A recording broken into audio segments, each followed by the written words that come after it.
Hi everyone, welcome to Erin's Tasty Kitchen. I'm so excited to be with you today. We're going to be doing several different things. Right now I've got onions that I've chopped up, one medium onion that I've chopped, and it's just sauteing on the stove here. And then in my colander I've got a pound of ground beef that I browned and am letting the grease strain. I reserved some of it to cook the onions in, and I'm just gonna let those get good and caramelized and just soft. I feel like the kids like them better if they are soft. I did sprinkle just a little bit of salt to help draw out some of that moisture, and we will let those go. While that is going, I'm going to talk to you about the turkey that we roasted yesterday. That should be the video before this one. And so I took the carcass and all of the bones and the skin and all of that stuff, and I actually have them in my pot here on the stove right here, boiling away. And so that will be ready in the morning. I added some carrots and celery and onion, and then salt and peppercorns, and then some dried herbs. I didn't want to use fresh since it's going all night. I just did the dried herbs, and that is parsley and thyme and rosemary. So that's just going to be boiling away.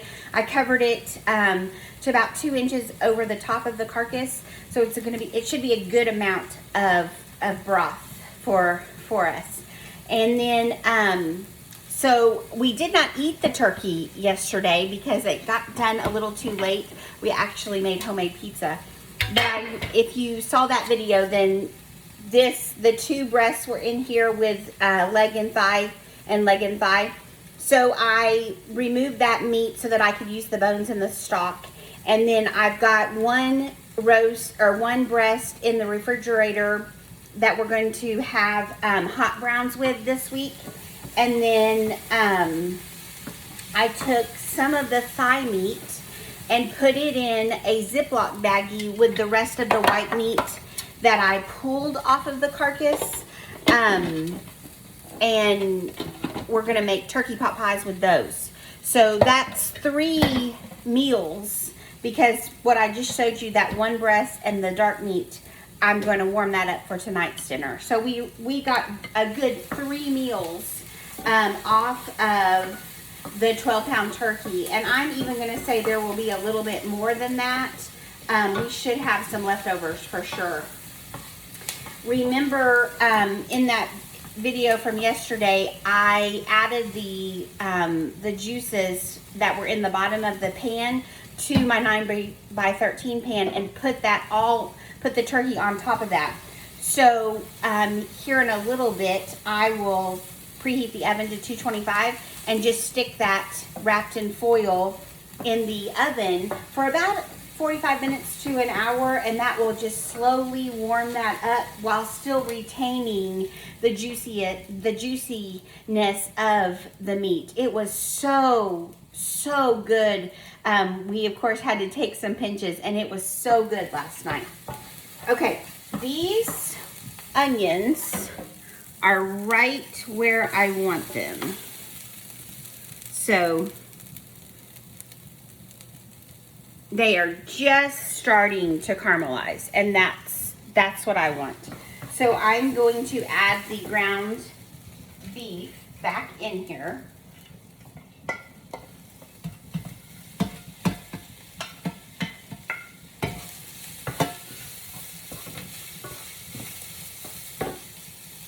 And then before I add my liquid, I'm going to add some seasonings, I'm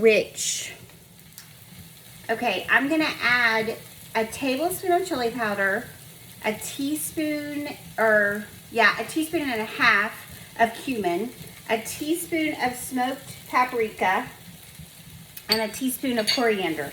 And I'm just going to, in my dry pan, I'm just going to stir all of the meat into those seasonings, and then I'm going to let those just kind of toast up a little bit. I think you can see that good. So those are in there, and I'm just gonna let those just kind of toast up for a minute and just kind of really get into that meat. Okay, now I'm going to add some diced tomatoes. Just 1 can. I'm just doing, my peppers were on the smaller side. They're from our garden, and then I picked some up from the farmer's market. So they were kind of on the small side, so I'm not really doing a huge batch. Then I'm going to add a can of tomato sauce.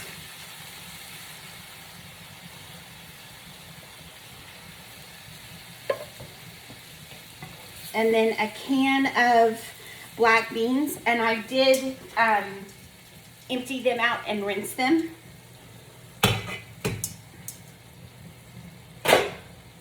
So that's that. I guess I should tell you what we're making. I don't think I did that.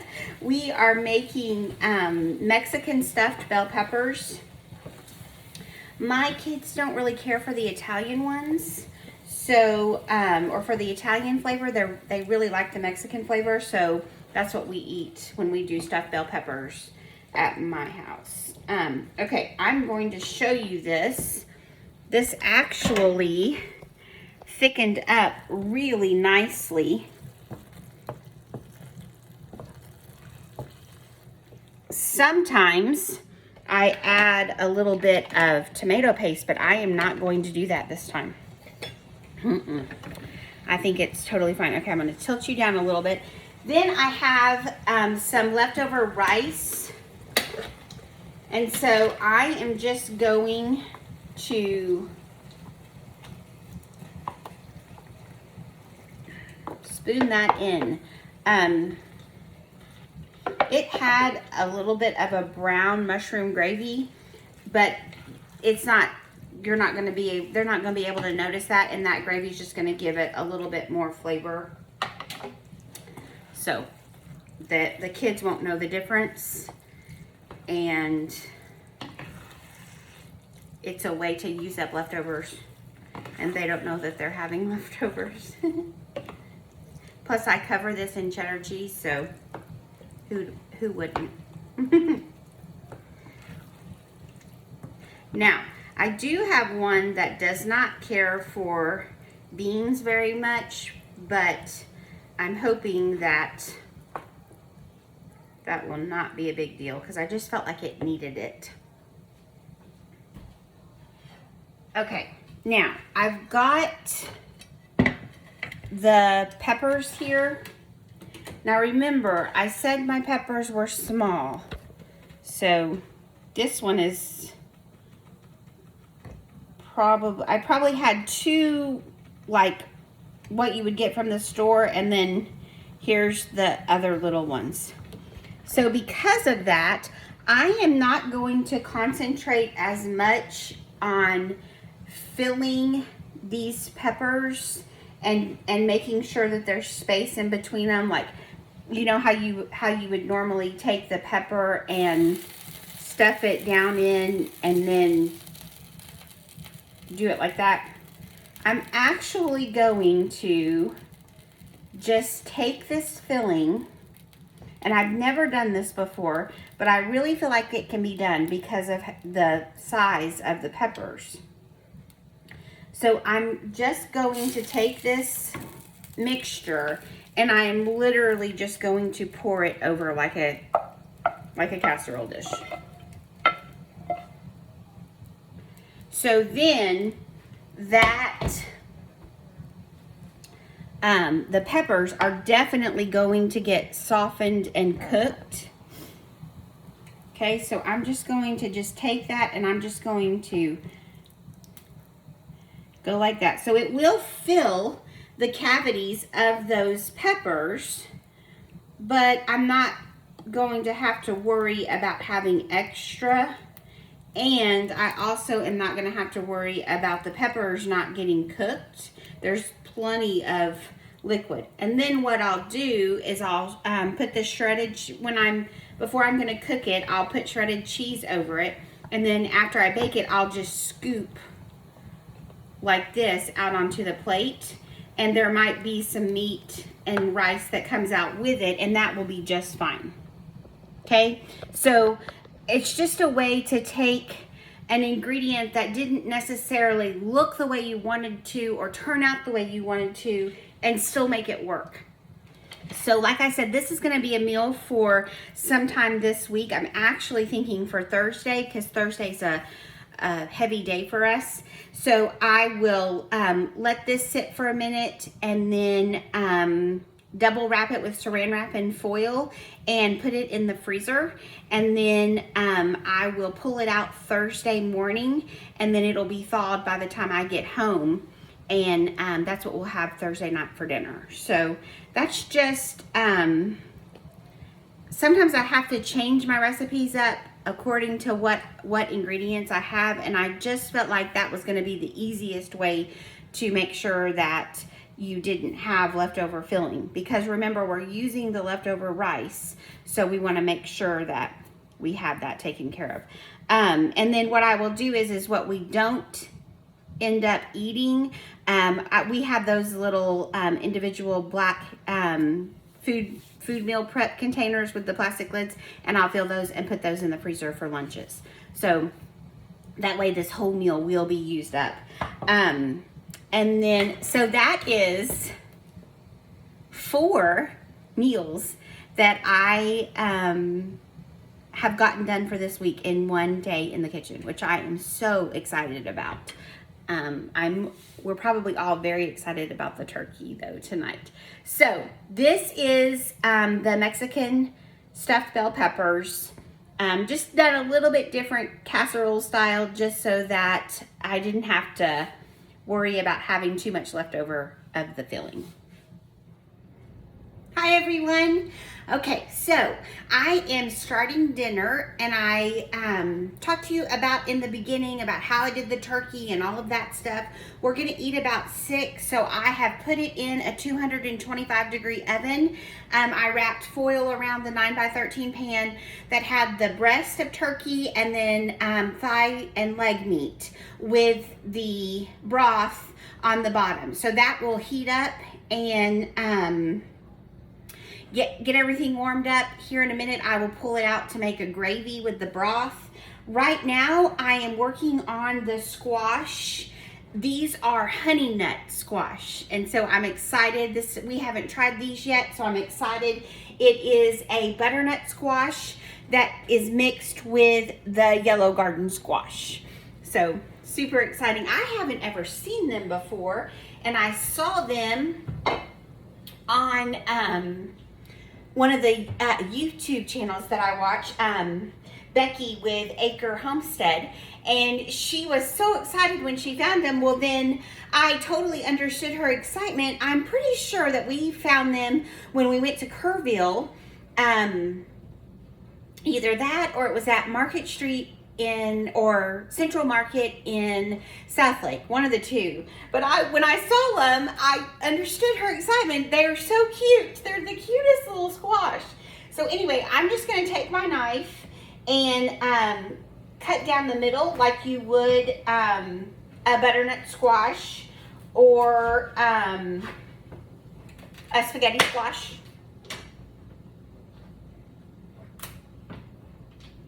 And I have been saving the tops because Maddie is wanting to do a little project for next year.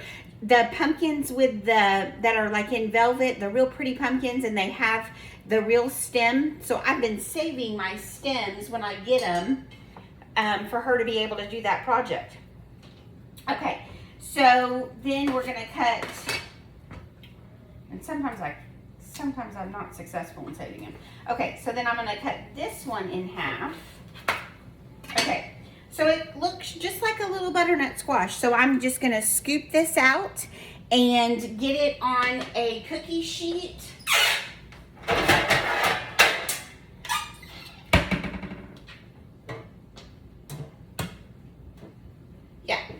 gonna get it on this little cookie sheet, and I am going to roast in the oven. And then, but first I'm gonna get them all ready and scooped out. Okay, I've got the butternut or the honey nut squash cleaned out, and I just think it would be so much fun to put a little stuffing right there in this hole. So I did not have any. I usually do like a Pepperidge Farm stuffing. It doesn't, I'll show you. I don't have any of the breadcrumbs, but I put some in my air fryer real quick. I just took 4 slices of our sandwich bread and cubed it up, and I'm putting it in the air fryer to toast it for like 6 minutes. And then I'm gonna whip up a real quick stuffing to put in the middle of those, into the little cavity there on the honey nut squash. So what I'm gonna do right now is I've got 8 potatoes that I need to slice and get boiling. Now, as a rule, for me and my family of 4, I always do 8, and then that way there is a little bit left over for leftovers. So if you're not sure how many to do for yourself for potatoes, I've always done just 2 potatoes per person. And then that does give you a little bit of a leftover. And so I slice them, and I slice them kind of thin just because it doesn't take as long to cook. And then I will mash them up and all of that. But I obviously can't cut and slice at the same time because I was going to say something and I cannot remember what I was going to say. It is Monday, y'all. Okay, so I'm just getting these potatoes ready, and I will, oh, I know. Then once I get them sliced, I cover them with cold water. Do not cover them with hot water. The slowly going to temperature helps the starches, and then that way you do not get a sticky potato, mashed potato. Okay, so I'm going to continue slicing the potatoes, getting them covered with cold water, start the boiling, and then we will start stuffing. Okay, let's get this stuffing mixed. So this is just some bread cubes. So I usually buy the Pepperidge Farm, and it's just bread cubes. I did not have that. That is on my list to get in November at the grocery store. So I just took 4 slices of sandwich bread, cubed them up, and put them in the air fryer on 425 for about 10 minutes. And they're crispy and ready to go. So it's just like if I had it in my pantry. And then what I'm gonna do is take, let me see if I can get you guys a little bit closer.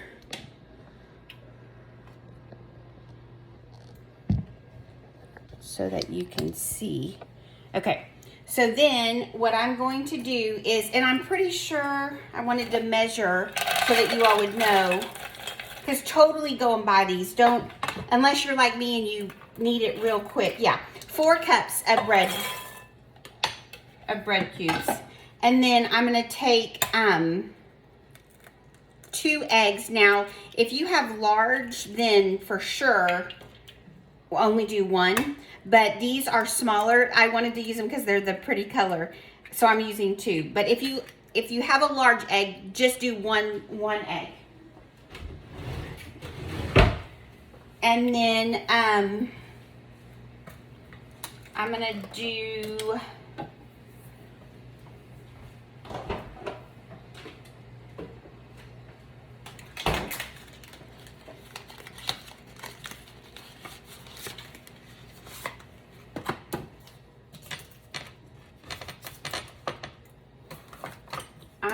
going to do half a stick of melted butter.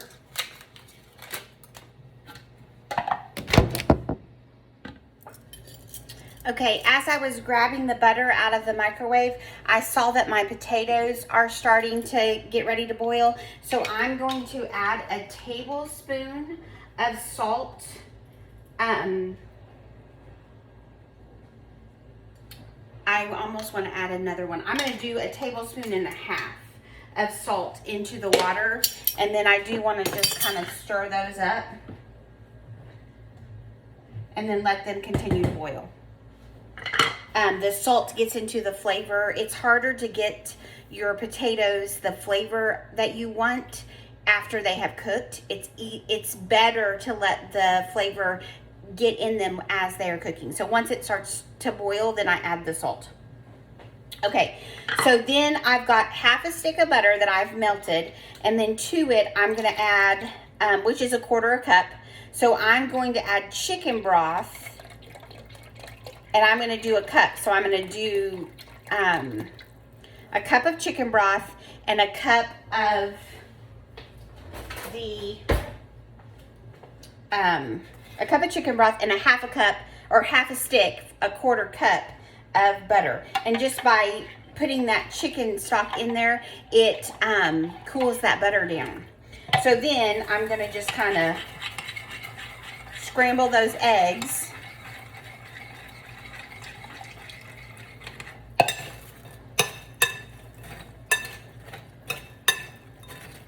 So that looks like a lot of liquid, but remember I toasted, or if you get the bread cubes from the grocery store, they're gonna be hard. So I'm gonna let this sit for a minute and soak in those juices, okay?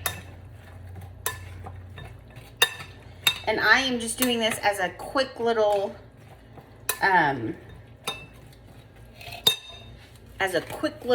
side.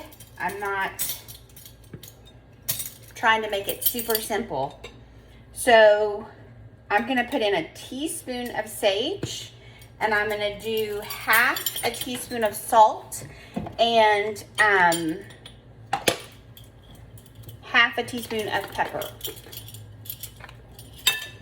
And I'm just going to let that just sit there and soak up the broth and the butter. And then if it soaks it all up and it's still dry, if it's not moist, then I will add a little bit more chicken broth. But this is what I'm going to do for right now. Just kind of let that. Okay, I actually just tasted one bread cube and I added another teaspoon of sage. So 2 teaspoons of sage, half a teaspoon of salt, and half a teaspoon of pepper. And that is the perfect seasoning for this sweet little side that we are going to have, and it is perfect. I think I'll bring it up to you. You can you see how there's still a little bit of liquid? I don't want it to be too dry, so this will cause your stuffing to be wonderful. And I actually learned that tip from my mama. She makes amazing stuffing. So she always does oyster stuffing. Used to do it, or oyster dressing for my dad and my grandpa. My grandpa loved it. So it was always sweet when she would do that for my grandpa. But yeah, my mom taught me how to make stuffing. So many times it would be dry, and at other Thanksgivings that we would go to, and when we didn't go to family members for Thanksgiving, she would make it, and I would always be like, oh my gosh, this is so good. So it's good to have mama tricks. Okay, this is perfect. I do not need to add any more liquid to it at all. I don't know if you can see that on the TV, on the screen, but it is perfect. So 4 cups of bread cubes, a half a stick of butter, which is 1/4 cup, and then a cup of chicken broth, 2 teaspoons of sage, half teaspoon of salt, and a half teaspoon of pepper. So then we're gonna bring our squash over here. And I am just going to fill the cavity up. For Thanksgiving, I make apple sausage with white bread and cornbread, and it is my favorite. And one year, I cut acorn squash and did like rings. I cut the acorn into rings and on parchment, laid them on parchment paper, and then in the center of the ring filled and it was so good. I remember everybody liking it. So I'm hoping that this will be the same. So that 4 cups was I love it when I love it when I guesstimate in the kitchen and it's right. The 4 cups for the 4 squash is perfect. Okay, so then what I'm gonna do is, because I'm not necessarily roasting this squash, because I'm also cooking the dressing, I am going to first just sprinkle like a pinch of salt on the squash that does not have the dressing, okay? And then I am going to also,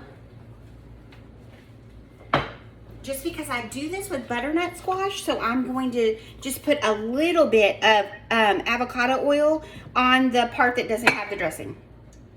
Okay, then I'm gonna put these in a 375-degree oven for 40, I'm gonna check them at 30 minutes, but I think it's gonna take 40. Okay, I have mashed the potatoes and totally forgot to bring you with me. I am so sorry.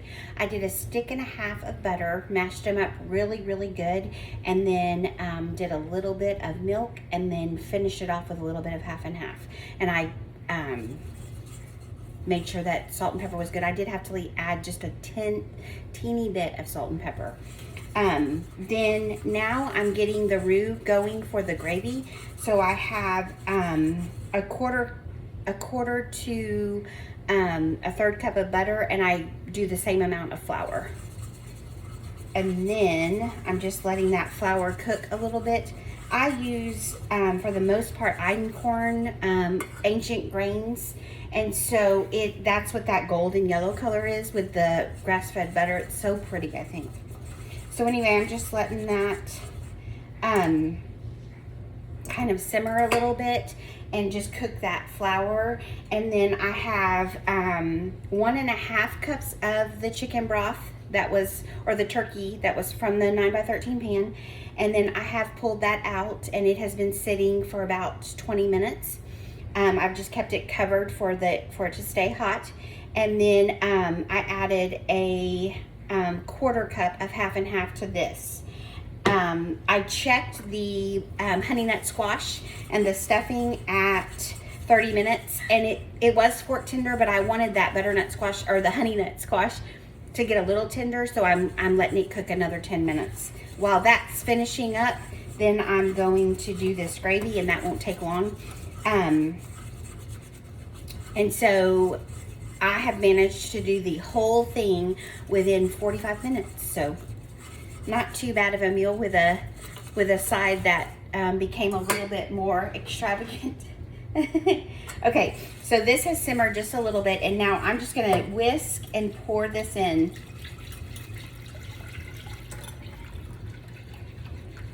And then once it comes to the thickness that I want it to, then I will taste it and add salt if I need to, but I don't think I will need to. Thanks for cooking with me today. We got so much accomplished. 4 meals for the week, and the turkey and gravy and honey nut squash and the stuffing were amazing.